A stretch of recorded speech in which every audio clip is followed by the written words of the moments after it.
Developing story this afternoon. This guy right here is accused of firing shots at law enforcement in Greenville this morning. His name is Cedric Arnold, and he's in a hospital right now, but he is facing a number of charges.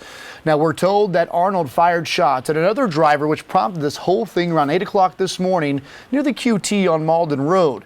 He then led Greenville police, the sheriff's office, and state troopers on a 9-minute chase that finally ended at another QT on Grove Road. Now, Jennifer Phillips is live in Greenville with us tonight with more on this story. Hey, we're here at the QT, which is located at the intersection of South Pleasantburg Drive and Malden Road. And this is where it all started. Investigators say it all happened around 7:55 this morning when a driver pulled up to this gas station behind me, saw a police officer, and told that officer someone shot at the car, which happened to have 2 people inside. And now investigators are trying to figure out if this all started because of road rage. When Keisha Thomas pulled up at GB Shoes on South Pleasantburg Drive in Greenville County to go to work, she didn't know what to think. I thought maybe the place had gotten robbed. Several Greenville police and Greenville County Sheriff's deputies' cars surrounded the QT gas station next door. They had the whole entire store blocked off.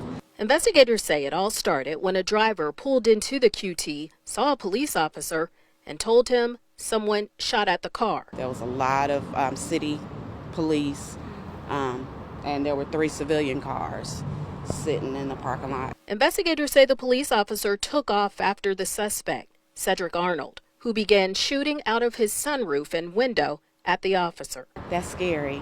That's scary. Investigators alerted deputies in Greenville County and say Arnold drove back toward the QT and shot at a state trooper who happened to be there. You can see surveillance video here. I couldn't figure out what was going on. Investigators say the shooter took off again, hit Malden Road, Augusta Road, and drove to another QT, this one on White Horse Road.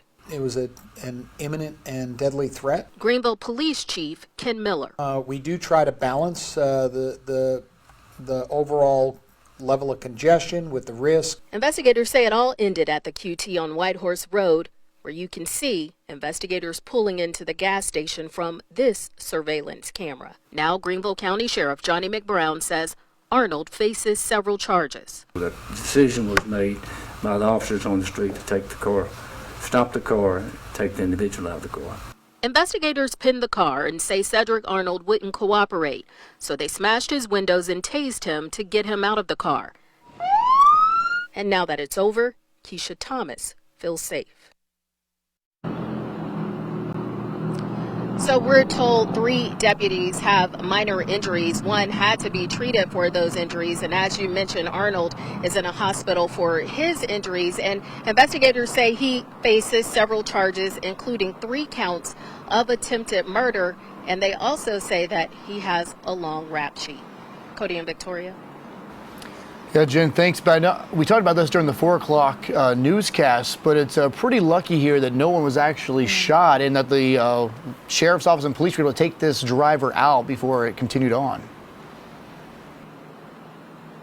Right. Investigators tell us, at least as far as they know, that no one was hit by bullets, no cars, no one was actually shot. They also say that investigators, none of the officers during this chase fired their gun as well. Investigators do tell us, though, they say Arnold used a semi-automatic pistol that had several rounds, 15 rounds. That's how many rounds the gun holds. And they say once they stopped him and arrested him, they believed the gun jammed, but it only had 3 rounds left. So really lucky that no one else was seriously hurt. Victoria?